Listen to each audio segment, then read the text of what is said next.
Well, hey there, sweet peas. Welcome back to Friendless. I'm your host, James Avramenko. And this week, I'm joined by novelist, screenwriter, and all-round earth angel, Susin Nielsen. This is the first episode in my collaboration with the Book Warehouse. It was recorded live at their Main Street store, and it was an absolute blast. Susan and I talk about everything from anger management as creative inspiration, the difference between therapy and therapeutic, and what inspired her to write her latest novel, Snap. All that and so much more, so it's time to lean back, get comfy, set your volume at a reasonable level, and enjoy my interview with Susin Nielsen here on Friendless.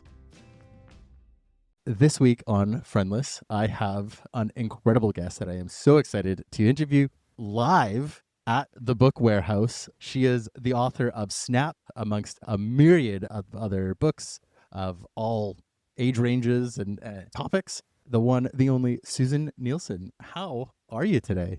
I am very well, James. Yes, I'm a podcast virgin, so this is my first ever podcast. I listen to a lot of podcasts, but I've never been on one, so I'm very excited. I feel very blessed that I get to expose you to the world. I'm trying really hard not to get inappropriate with that. The moment you say... I kind of set you up. Right. It's like, that's a sabotage moment. There's no gotcha moment.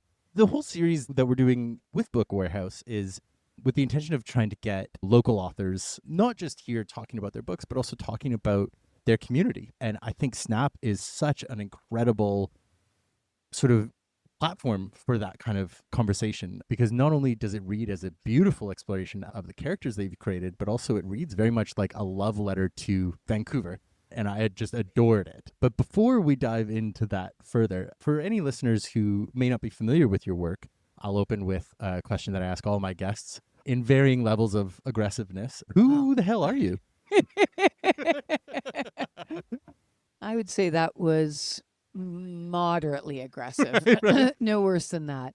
Well, who the hell am I? God, I mean, that could be a very long answer. I mean, I was a, little girl from Ontario, grew up with a single parent mom, spent a lot of time alone because she had to go off to work every day. I was a latchkey kid and, spent a lot of time making up imaginary games and in my imagination and reading library books. And, this is not a sad story because it sounds like paradise. Yeah, exactly. Yeah. It was a good childhood. And, I love my mom very much. We were really tight.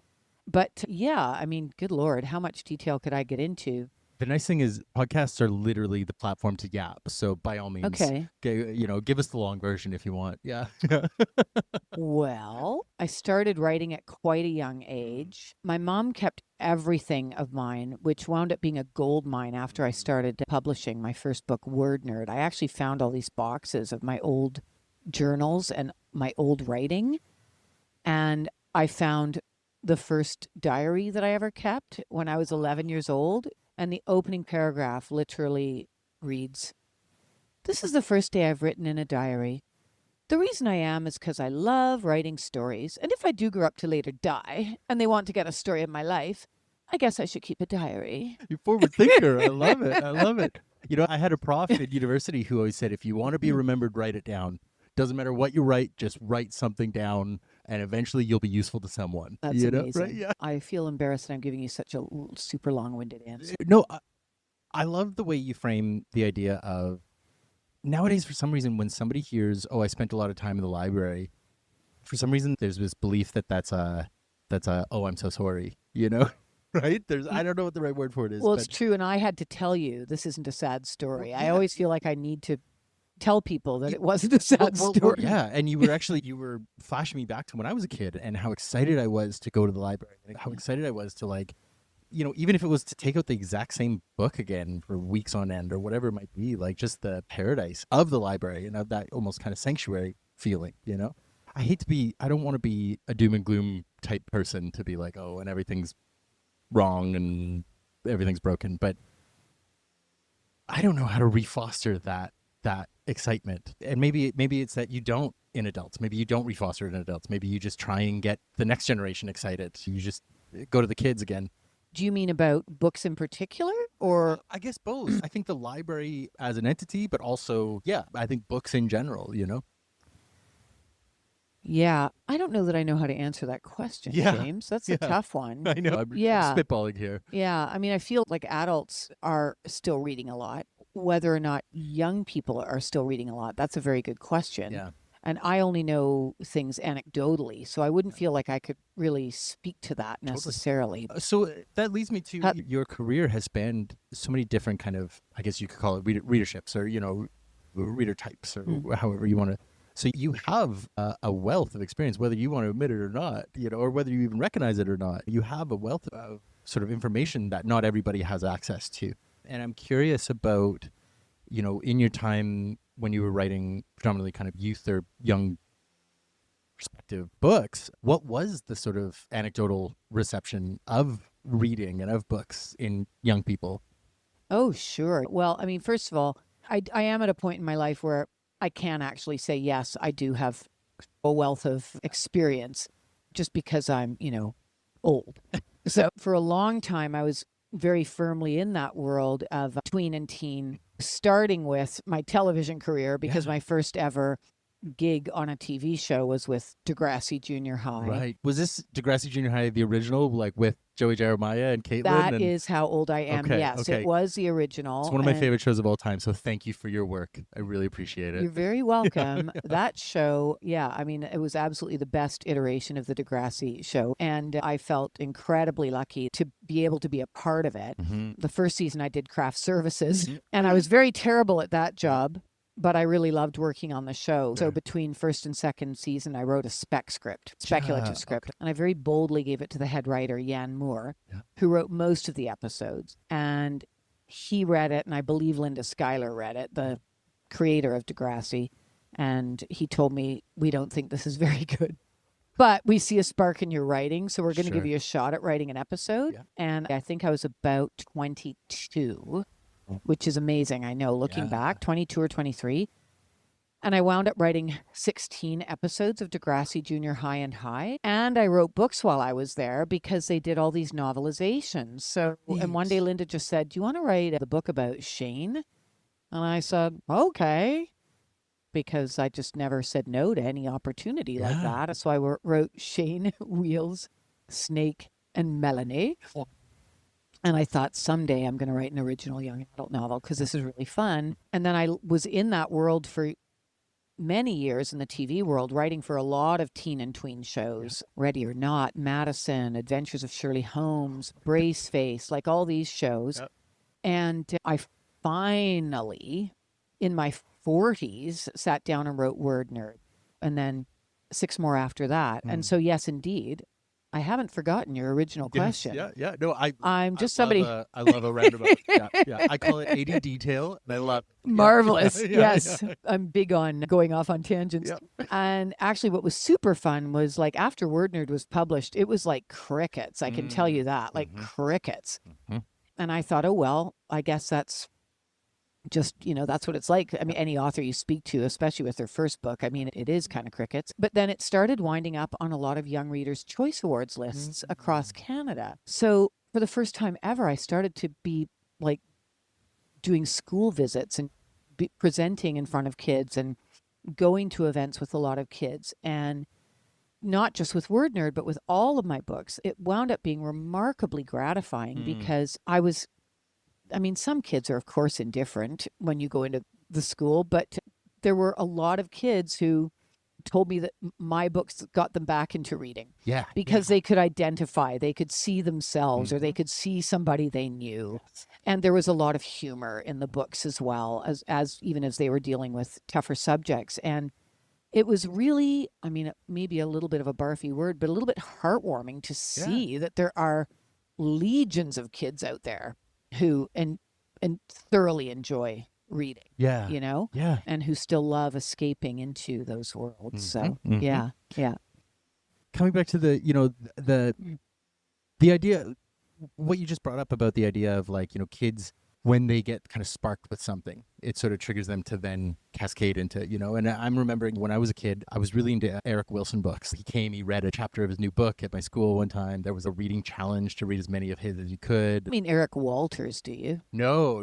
And this is the thing. I have moments sometimes, I swear, I sometimes have like those like what do they call it, the like Mandela effect moments whenever I talk about Eric Wilson, because everybody's like, who? What are you talking about? But No, but did he write mysteries as well? yeah, Yeah. yeah, Okay, that yes, Eric Wilson. I yes, totally know who you mean. yeah. I think I didn't know he wrote children's books as They well, were or middle grade, or yeah, they were yeah. it was like a brother and sister. I can't remember their names now, but they mysteries kind of across Canada. So each book was Oh, like, fun. there was like the Vampires of Ottawa, and there was the something in Alberta or the Stampede. It was fun because it felt a little grown up. It was a little dangerous, but it was also Canada, So it was Yeah. like adventures in Edmonton, and they went to the West End Mall, and that then propelled me to want to read other stuff, right? And it challenged me to read bigger and different books. And this is why I Awesome. think the work that you do is so valuable. I think that people like you need to be sort of celebrated a little bit more, in that all it takes is one author to latch on, and then you've got a reader for life. Well, that's a very good point. I mean, I don't know that I need to be celebrated. But thank you. I'll tell my husband you said that. Yeah. But I do think it's a really good point, and I always love hearing that from readers, whether it's one of my books or somebody else's Yeah. book. That's the one that kind of opened up that world to them. Yes. And certainly for me growing up, it was Judy Blume. Yeah. I mean, it absolutely was Judy Yes. Blume. And she did that for a lot of young readers and a lot of future writers, I think. No, she's magnificent. Yeah. Paul Yeah. Zindel, that was another one I remember. Paul Zindel, My Darling, My Hamburger. Oh my God. I actually dealt with abortion, which I think would be like super hard to do today, weirdly. This is a bit of a digression, but it's coming off something you just said about the idea of content, right? The idea of often people will say, oh, that could never get made now, or this could never get made now. And then stuff gets made that's even more challenging, and stuff gets made that's even more relevant or exploratory or whatever it might be. And I'm curious, in your own creative work, have you experienced moments where you've wanted to put something into a book and you've been stopped? You don't have to name names or anything Yeah, like no, that. that's okay. Or is that sort of an idiom that just pops up sometimes? No, I mean, I think it's very true. I could tell you two very different stories, I suppose. The story I will tell you is I don't think I've ever shied away from something that I have wanted in one of my books. I did have my American editor on No Fixed Address. The Americans wanted me to take something out of that book, and it's actually a moment when Felix, who has been living in a van with his mom, it's kind of about the hidden homeless, and he's very sick, goes to school anyways because it's at least warm at school, gets in a fight with his friends, winds up at the local library, falls asleep in one of the little study carrels, and wakes up, and there's an older man beside him masturbating. Okay. And he has to leap up and flee from the library. They really wanted me to take that out. And I've actually gotten some angry letters from parents about that particular bit too. Yeah. And for me, the reason I kept it in is because what I was trying to show was that there was sort of the safe places for him were getting fewer and fewer. And it's not to say, obviously, a library is generally a safe place. But I can tell you, like, I remember growing up and having multiple incidents like that happen out in the world as a young girl. Yeah. And I don't think it's completely disappeared. So that was why I said, no, thanks. I'd like to keep it in. And I think I actually missed out. They wanted to do like the Scholastic books. Remember how you could, I loved, the book fair. oh my God, it was so much fun. Yeah. And when you could order books and then they'd arrive and it was like Christmas. Best. It was so much fun. And they were going to do like a sort of like trimmed down version of one of my books. It might have been No Fixed Address, but I had to agree to cutting out a bunch of content. Right, so I just said, no. Yeah. I'm just not interested in that. And, you can get in the book fair another time, I know. Exactly. But I think that's brilliant. And I think that's such an interesting perspective on that conversation around censorship. And I wonder if you had been in a different stage of your career, if you would have had the ability to hold your ground as strongly as you could. I doubt that I would have. I mean, if I had been quite a bit younger, by that point, I was probably in my late 40s, maybe early 50s. And one of the really great pleasures of getting older as a woman, especially, is that you just have a greater ability to stand up for yourself. Totally. And if that had happened in my 20s, I would have just done whatever people wanted me to do. There's not a right or wrong answer, really. Not, yeah. Would it have been the end of the world if that wasn't in the book? Well, probably not. Sure. Yeah. Yeah. Can we move on from masturbation? Right. Okay. Yeah, absolutely we can. So that actually leads me really nicely into the book itself, into Snap. To begin with, I'm curious if you could tell me a little bit about kind of I don't know what the right word for it would be, the impetus, the inspiration for it. Moving from all the books that you had written and now deciding to finally write a quote unquote adult book, and what led you to creating the book. Okay, well, I'm going to take you back in time again. After Word Nerd was published, about a year after it was published, I started getting invited to do school visits. And I was very new to this. And it was honestly terrifying for a long time. Yeah. And I was invited to one school outside of Toronto. And I was surprised to find out that I was speaking to the entire middle grade school of 500 kids in a gym, which I hadn't agreed to, first of all, but was too afraid to say anything. Yep. Yep. And I had a PowerPoint presentation because I was told you got to, keep them entertained. Yeah. But of course, most of them hadn't read my book. So, I did a presentation about writing for TV, writing for books, and the differences. And how much of this story do I tell? At one point, I showed a slide of all of the crew of a TV show I'd worked on and all the people it takes to make a TV show. And that you're kind of the architect as the writer, and then the construction crew comes in and builds it, right? And when you write a book, it was just me in my office with my cat, which of course isn't entirely true, obviously. I have a wonderful team of editors, etc. Sure. So a boy at the end of the presentation raised his hand, and in front of his 499 classmates said something really vile and misogynistic about the picture with me and my cat. I will leave it up to people's imagination.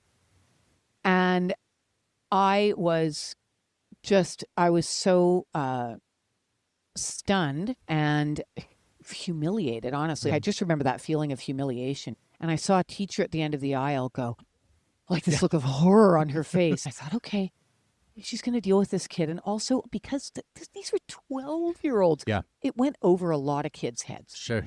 She made a beeline to me. I wrapped up very shortly afterwards. She made a beeline to me afterwards. And I thought, okay, she's going to tell me they're going to deal with this kid. And she said, you said you worked on Degrassi.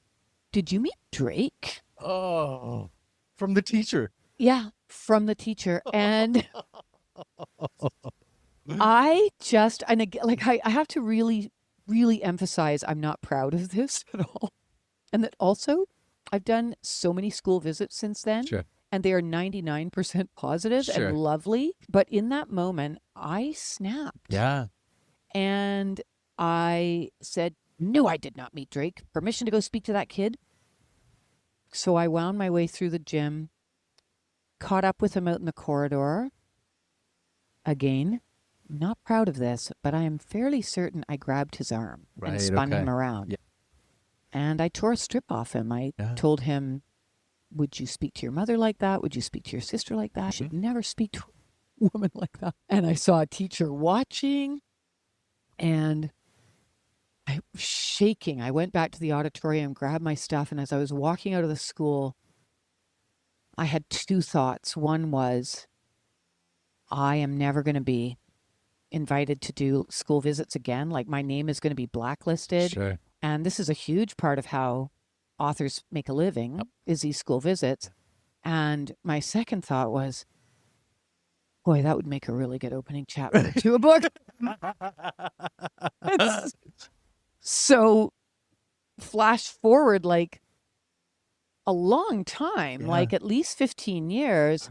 And I mentioned that my last middle grade novel, Tremendous Things, which I think was published in 2021, while I was writing that book, I'm very proud of that book. I like that book very much. But it was the first time I ever had the feeling that I might be getting really close to repeating myself. Mm. And that really freaked me out. Mm-hmm.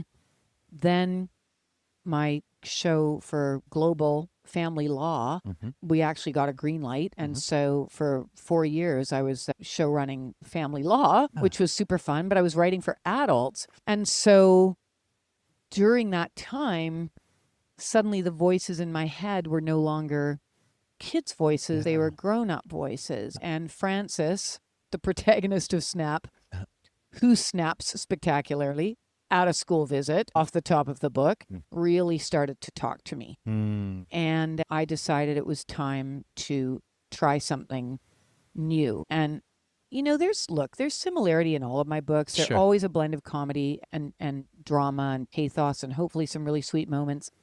I tend to write books where things work out well in the end because maybe it's because of the world we live in. I feel like we need those sorts of novels along with the weightier ones. But I also I don't want to be stale. So I really wanted to try something. Yeah, I think that's fabulous. I just read something the other day talking about how one of the reasons we use fiction is to essentially practice what we might be able to do in the future. It's a way to it's almost like a dress rehearsal for what culture or what society could be. And the argument that was being raised was this idea of, more often than not, we call something realistic when it centers essentially a white supremacist paradigm of control and subjugation and horror and pain and all the rest. And it was saying, we need to create speculative fiction that isn't just a dress rehearsal for fascism, but it could potentially be a dress rehearsal for other potential versions of society.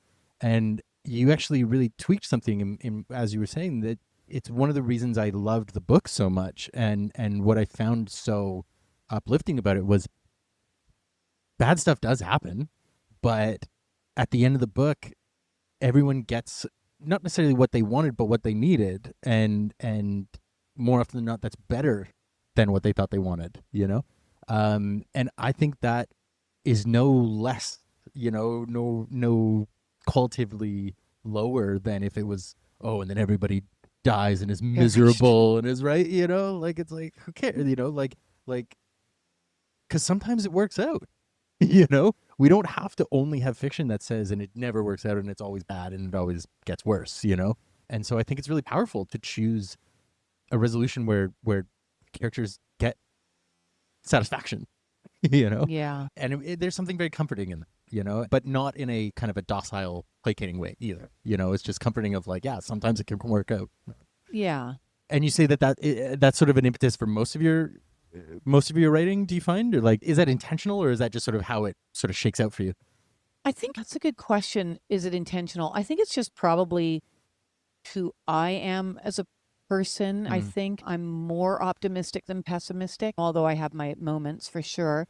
And certainly in my middle grade fiction, I suppose it was intentional in the sense that I wouldn't want to leave those young readers in a dark place. And also my protagonists are all young, and no matter what terrible things have happened to them, and to some of them, some pretty awful things have befallen them, but they're young and there is still hope. I would find it hard to write a book that was just relentlessly sad or that had no hope at the end. Mm-hmm. Ugh. Yeah. Yeah, I would find that really difficult. Yeah. So I suppose it's my own worldview creeping in, I think that's beautiful. Even as it's right about now, sometimes it's a little bit harder. But we have to be optimistic, right? We have to be. I think there's a difference between sort of like naivete and then sort of like a pragmatic hope, I think that just saying, it'll work out, and like but then not doing anything about it is sort of one direction. I think saying like, no, we can make it work out. Yeah. It's a matter of, do you want it? Do you want that future?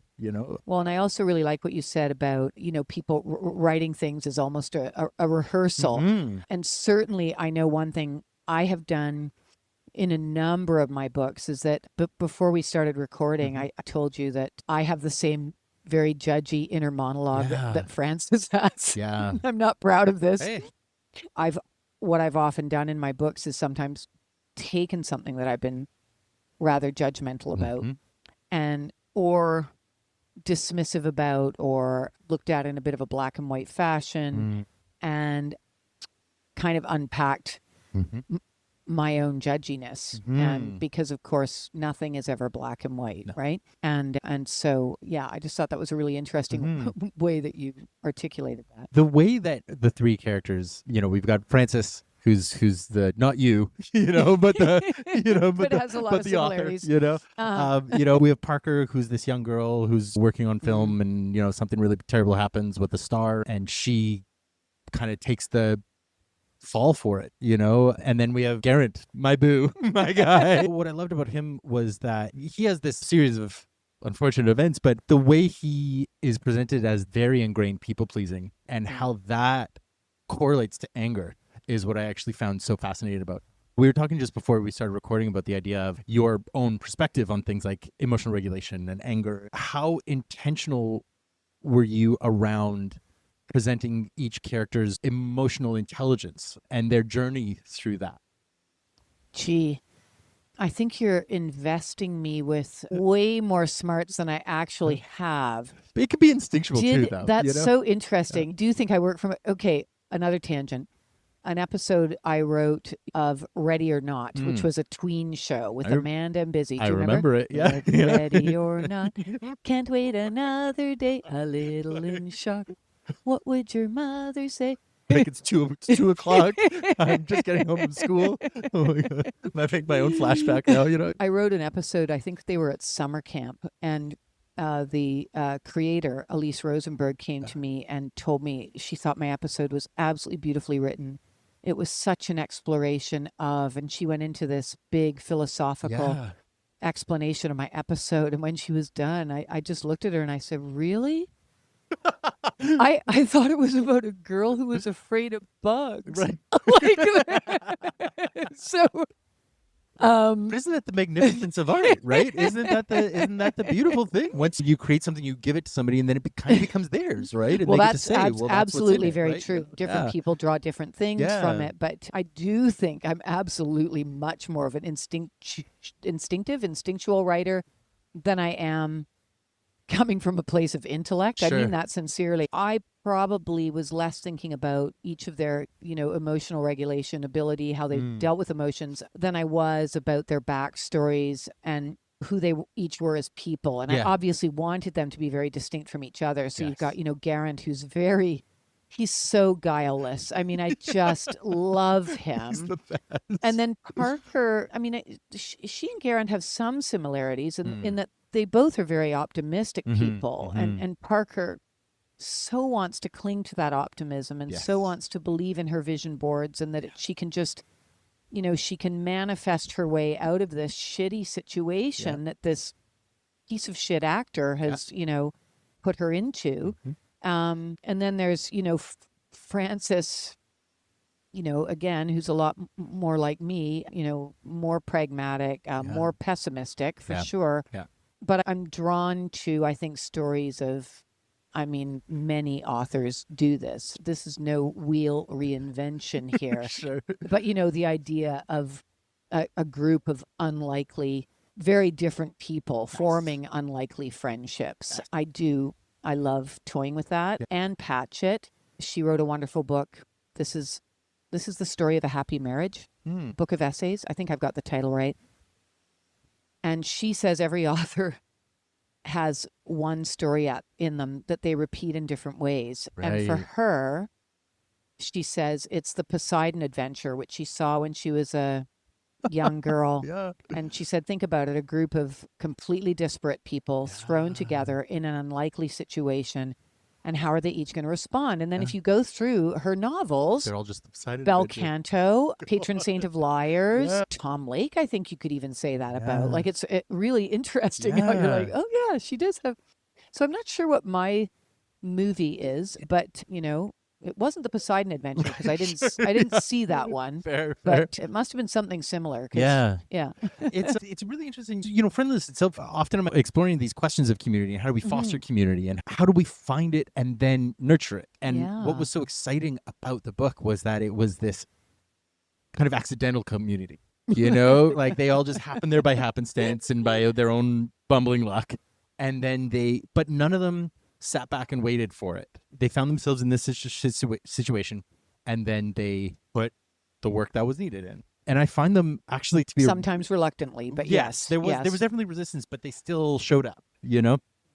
And I actually find this book to be a really magnificent example of a lot of the stuff that I try to explore, try to talk about. And I guess I'm curious about the idea of fostering community. How much went into your own kind of consideration when creating the book, or just in general, and not necessarily just about the book itself, but just, you know, in your own life? Do you find yourself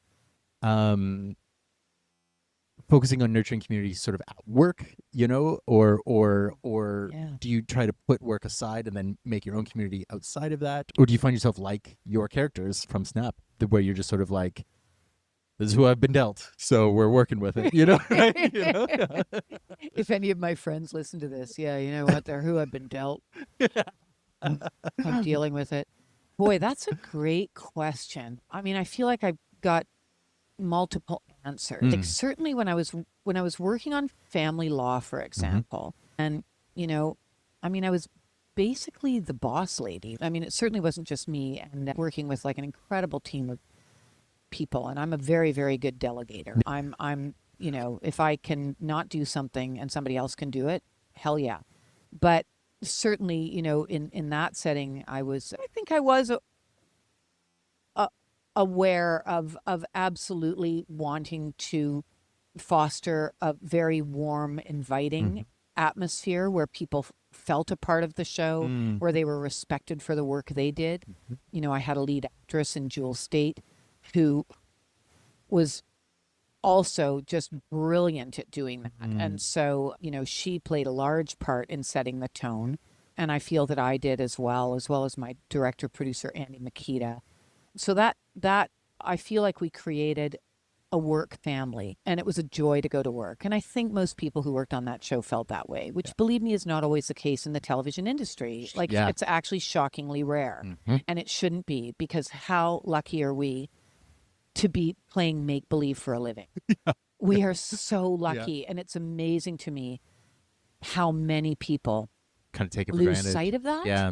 That said, I've also never bought into the idea that should be my only community. That I'm very big on work-life balance. And while I have made lasting friendships through my work, my friendship circle, if I think about it, I mean, people come from all over. I've become very good friends with parents who we went through the school system together with our kids. I moved to Vancouver when I was 30, right? So I had a great friend group in Toronto, Ontario, where I live. And we moved out here. Yeah, let's talk about the fact that Vancouver is a bloody hard place to make friends when you move here. Thank you for circling to this. I didn't, you know, the moment you said it, I was like, oh, right, we need to get into the Vancouver. It's a nightmare. It's really hard. And we moved here when I was 30. My husband had a job up at UBC. So he was fine. Like he had a community to go to every day. And I was home alone with no work because I'd basically like left opportunities behind. So I was trying to find work out here. I knew next to nobody. I remember I would call the people that I had some vague thread, you know, and I remember one gal saying to me, oh yeah, it would be great to get together. I'm a little bit busy for the next 3. And I thought she was going to say days. Months. She actually said weeks. It wasn't months. That would have been even worse. But for me, coming from Toronto, I just remember my heart just sinking. Yeah.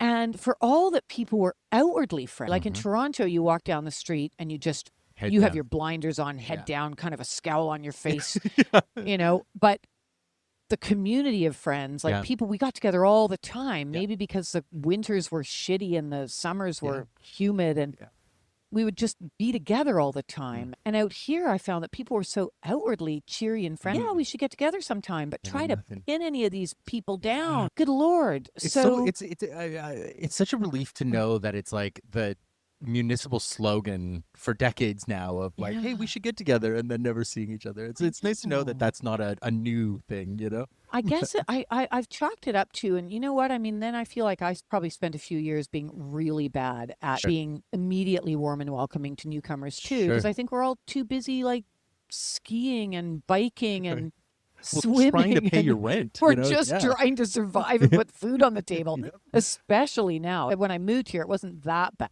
But yes. So actually, like my friend circle is a friend circle that I have made since my 30s. And those people have come from all over. One of my best friends who I met in prenatal classes, and our kids are 4 days apart. Yeah. My two fantastic friends, David and Fraser, who we met in spin class. And I guess, I feel like I've gone through phases where I haven't been as good about nurturing those friendships as I should have been. But as I get older, I think I realize more and more just how vital those friendships in our community are. And I think one thing that I'm really aware of is being open to new friendships. And as you get older, because I'm 61 now, we've recently made friends with a couple, Heather and Stephanie, if they ever listen to it. Hi, Heather and Stephanie. I was going to say hi. Yeah. And they are like 20 and 15 years younger than my husband and I. And like making younger friends, it's particularly awesome. I think it's so lovely to have a wide circle of ages, backgrounds, experiences. Yes. I have some writer friends and some people in the TV industry, but a lot of my friends have nothing to do with any of those industries. I think that's actually something that's really that I wish more artists kind of partook in, is the idea of like, I come from a theater background. I used to be in the theater world, and all my friends were in the theater. Everyone I knew was in the theater, and it was like a cult. It was like, did you hear about the thing? Oh, are you auditioning for this? It was like you couldn't escape, And then when I I got divorced and I moved out here, and I, my ex got theater in the divorce. Sorry, where did you move from? Out of curiosity. Saskatoon. Oh, okay. Yeah. Where you could take the entire theater community as a whole and put them in one of the theater spaces and not sell out the space, but it was a small community. But moving here, I didn't rejoin that community and have since really fostered connections with just whoever, and it's really kept my art, I find, more vibrant because you're not so stuck in the, maybe it's just theater, I don't know if it's the other arts, but I know in theater it's like you're not necessarily friends with your competition. You're pitted against each other, Yeah. Whereas if you're friends with somebody who's got a totally different line of work, you can just talk to each other about your work, and then as an artist, you can also then use it, right? Well, that's exactly it, right? Yeah. You want to be exposed to different experiences for sure. Exactly. Yeah. My friends, every now and then, they're looking at me, they're like, oh my God, you're going to put this in a book, aren't you? Maybe. Right? But that's what you get for being friends with a writer, That's, That was the other element, though, that I brought it up at the start of the show, but I really wanted to circle back to is this idea of, the book, for all the characters, also very much reads like Vancouver is a character in that book, and it really read like a love letter. And, my book club read this, and everyone was saying how they loved how every chapter there was a mention of a street or a store or a location of some kind. Again, maybe this is another instinctual thing, I don't know, but I'm just curious about what made you want to tie the city so closely to the experiences of these characters? Yeah, I mean, setting my books in Vancouver is very intentional. 6 out of 7 of my middle grade novels were set here. Gotcha. And then my very last one was set in Toronto, where I did live for 12 years. But I felt like it was weirdly like a bit of a betrayal. Sure. But I mean, it's very intentional for 2 reasons. One, I'm slightly lazy, as I mentioned before, and so it's so easy to picture my characters walking around this city, right? Yeah. But secondly, especially in the middle grade world, it made me crazy how many books I would read. And I've read a few books kind of in the realm of the snap, like lighter books, where you'll have a book written by a Canadian, but it's set in like any town, USA. Yes. Yeah.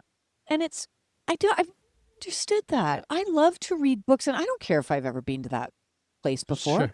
I love to read books that have that specificity. Yes. And that, maybe make me want to go to that place sometime. I love those little details. Mm-hmm. And so, for me, like I kind of know the house that Francis lives in. It's a bit of an amalgamation of a few houses and Sure. kits. I like to picture, although I hear the Ellis is closed, unfortunately, yeah. but I loved picturing, her and her daughter Daisy and her best friend Jules having lunch where she's talking about her upcoming date. For me, I think it helps me draw richer characters, Yes. as opposed to just setting them somewhere that I don't know as intimately as I feel I know Vancouver, right? Mm-hmm. And I mean, maybe it's because I live here too that I was like, it helped me center myself, But yeah, I've encountered that for years of artists being told, set your movie in America or set your book in America or something, because then it'll have better chance of crossover sales and da-da-da, right? Because Americans don't want to read about Canadian places. And it's like, well, fuck them, Yeah, Who and I cares? also don't think that's true. Exactly. I think it's an archaic... Yeah, it's like some weird holdover. Mm-hmm. I was really, really proud of the Four Seasons of Family Law because it's very firmly Vancouver, Yeah. Yeah, and it's, blue sky Vancouver and, and all the, like our crew, they were hilarious because, of course, they almost exclusively work on American shows Sure. that are shot here. And so they said, oh my God, it's so nice to shoot a show that's actually letting us be Vancouver for Vancouver. You don't have to hide the signs. Exactly. Yeah, get rid of the mountains. Right, right. I'm watching the time here. So I think we can just kind of start the wrap up a little bit, but I just wanted to really make sure. I have one funny question for you and then a wrap up question and then we can get out of here. Yeah, But I'm enjoying this. An element of the show or an element of the book is around this anger management, program. And, they never really go to therapy per se, but it's therapeutic, Mm-hmm. And it made me remember a story that David Lynch told once, or maybe he told it many times, I don't know, but he told a story about he started seeing a therapist and he asked the therapist, is this going to impact my creativity? And the therapist said, oh, absolutely. So he stopped going. And I'm curious in your experience, right? I'm curious in your experience because I have my own kind of read on that. But I'm curious in your experience, how have you found, whether it's therapy directly or therapeutic behavior, how have you found it impacting your creativity? Or do you think that was just David Lynch just missed one time, Oh, yeah. No, I love what David Lynch said. I think I've only gone to therapy twice in my life. Which, I feel like I need to stop because I'm remotely saying that at all. Because I find that, the therapeutic expression is so powerful. And sometimes when I've already got it out in therapy, I don't have anything left to say, Oh, that's so interesting. What's interesting is that this line of questioning has been a slight light bulb moment to me because I'm thinking, oh my God, maybe that's why I write. Maybe that's how, because I deal with, like in my kids' books, I dealt with all sorts of things that I dealt with, Sure, like dad who,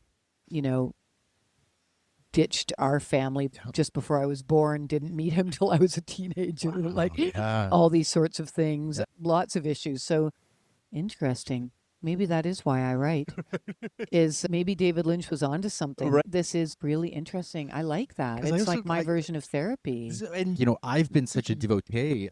I've been with my therapist for almost 6 years now. Yeah. And I always have this joke of like, going to the gym isn't your therapy.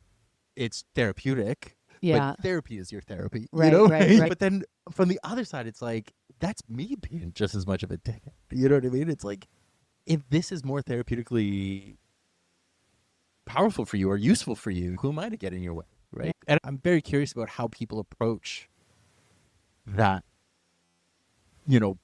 tightrope walk. I just think that people probably just have very different inner lives as well. Maybe my inner life is just a little more simplistic than yours or something like that. I would argue the other, but and I will say, like the 2 times that I sought out therapy, they were so helpful. And the reason that I never had to go back wasn't because of what David Lynch said, but that they literally, each of them said something to me in that session that was weirdly a light bulb moment. And a great takeaway. So it helped me. But I think I probably went for very specific issues. Yeah. Whereas maybe you just have a lot more issues. Well, you're not wrong. The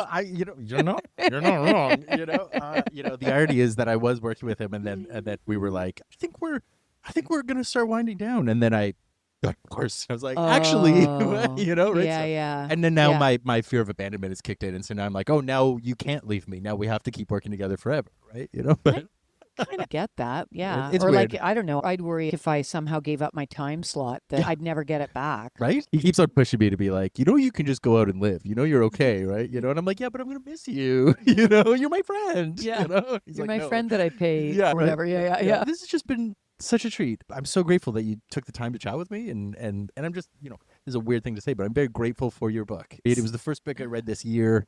And it was a great kind of way to kick off the year, especially with the idea of the resolution. The way it ended on a really hopeful, positive note actually was like it felt like it set up the year well.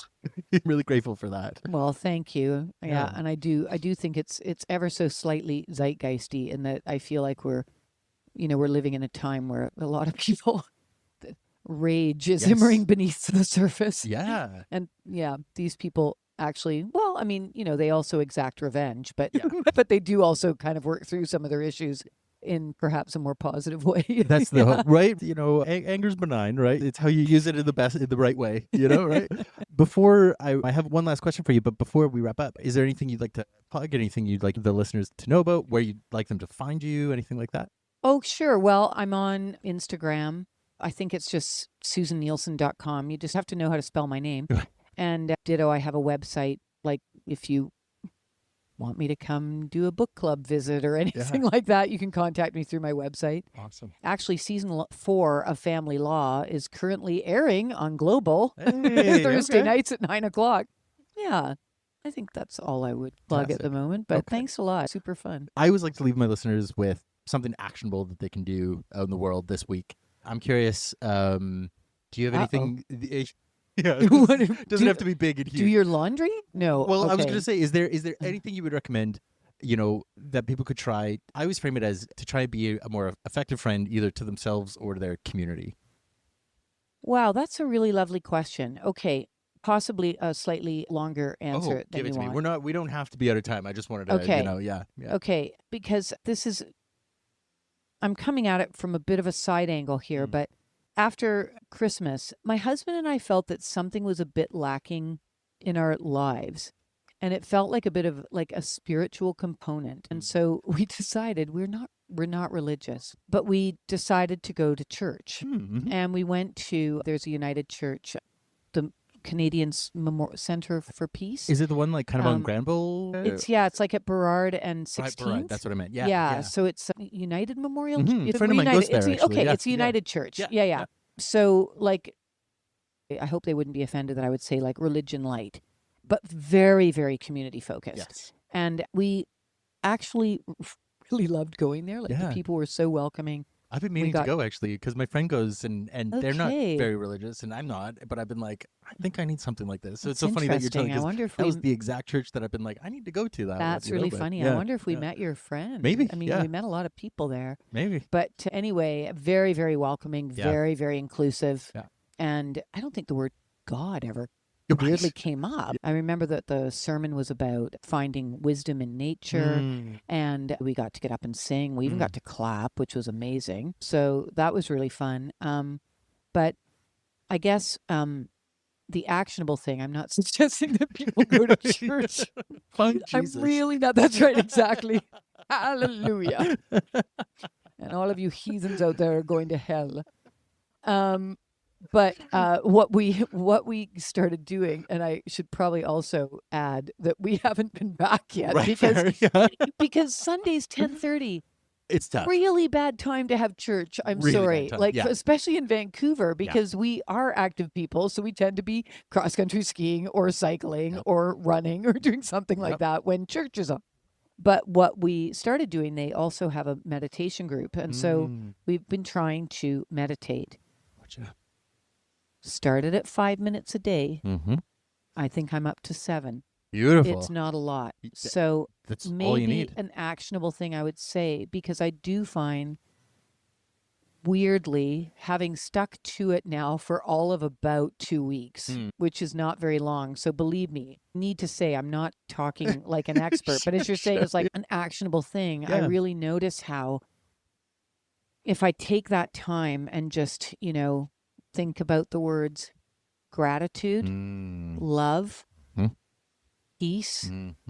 I've even like breathed out a bit of love and peace towards people like Donald Trump, which was not easy. Beautiful practice. I feel like what it does is it takes you a little bit out of your own head and your own ego. And I guess my hope is that maybe that will translate into bigger things than that, because meditation is still, it's just like still, it's just me meditating. But, so I'm not, but I'd love to find something, I suppose, in the world where I could feel like I was, I don't know, doing something good for my community. Yeah. But I don't know that I've found that yet. But I mean, yeah. I'm of the mind that is something that's good for your community. That's why I frame it collected, because, there's moments where we're not taking care of ourselves. We think we have to show up for this or that or the other thing, but we're in a bad spot and we don't show up as effectively as we could. Whereas if it's like, I want to be able to show up to help this, but in order to do that, I have to first help me. It's there's a therapy adage of you put your own air mask on first. Yeah. You take care of that first and then you can show up, That's a great way of putting it. And actually, I do think that one small benefit that I have noticed is that I do feel like I'm paying more attention to my friends. Exactly. I'm checking in on people who are going through a harder time than I am. And I'm doing that on a more regular basis. So, yeah. I think it's wonderful. Yeah. And it's not, if you miss a day or if you miss a week or something, it's not like now all that progress is gone. There's no such thing as backsliding in that regard, So go easy on yourself. I'm a huge proponent of meditation, so I love that you brought that up, because I'm like, you're on the perfect train, right? Yeah. Great. But thank you for that. One last time, Susin Nielsen, thank you so much for everything. This has been just lovely, and I don't have an official sign off for the show other than just to sort of awkwardly trail off. Well, thank you for making my first podcast experience a delightful one, and see you in church. That's the one.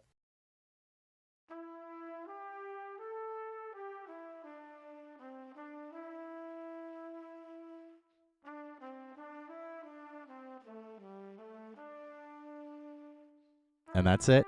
Thank you so much to Susin for coming on the show. What an absolute treat it was to get to know her. I was just absolutely charmed by her energy and the stories she had to tell. I feel like I left that interview genuinely feeling like I made a friend, and that felt very, very cool. Only time will tell if I actually follow up on that, though. Also, I want to send a huge thank you to the Book Warehouse team. They have been so incredible through this entire process. I could not ask for a better team of collaborators. If you're interested in Snap, copies are available at the Book Warehouse on Main. They are signed by Susin herself. You can also find them at other fine book retailers, but if you're in Vancouver, check out the Book Warehouse. And thank you to Penguin Random House for sponsoring the booth. I'm hopeful that this will lead to further collaborations and we can just kind of grow from here. But that's going to be it for me this week, so let's wrap things up there. Thank you so much for listening, and I hope to catch you back here next week. But hey, I'm not going to worry about that right now, and neither should you, because that is then, and this is now. So for now, I'll just say I love you, and I wish you well. Fun and safety, sweet peas.